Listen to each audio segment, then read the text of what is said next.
Hey folks, so may good pastry cafe na nga sa may BF Homes Parañaque, specifically sa Aguirre Avenue. And the thing is, kapag tiningnan mo sa Google reviews, ang baba ng score nga. So, chinek natin kung bakit mababa ang score.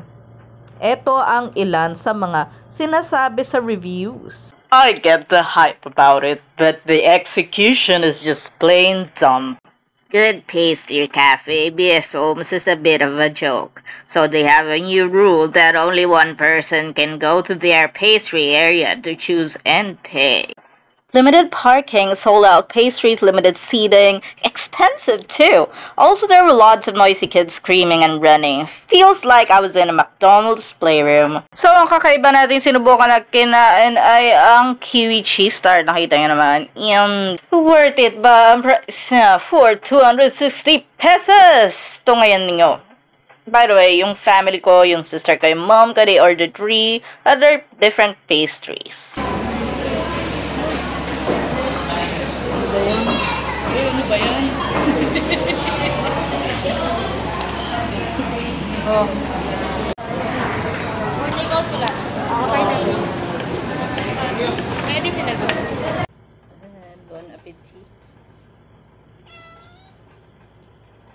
Ang dami whipped cream.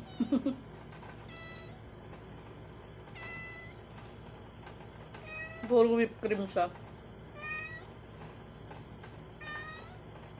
Which is actually, for me, not that okay, because this is supposed to be kiwi cheesecake. And, yeah, you're expecting a cheesecake, but, sige, try natin yung bottom, or yung pinaka-crust niya, which is actually maliit. Pakita ko sa inyo. Diba? Puro whipped cream siya. Ito lang yung crust niya. Titikman ko.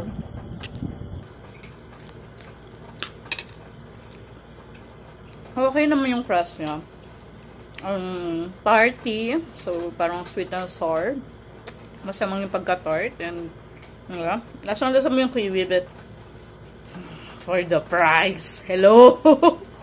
Para tambakan ng whipped cream. Parang, sana ginawa ko na lang sa bahay. So, hindi ko masasabing ganun ako kasatisfied dito.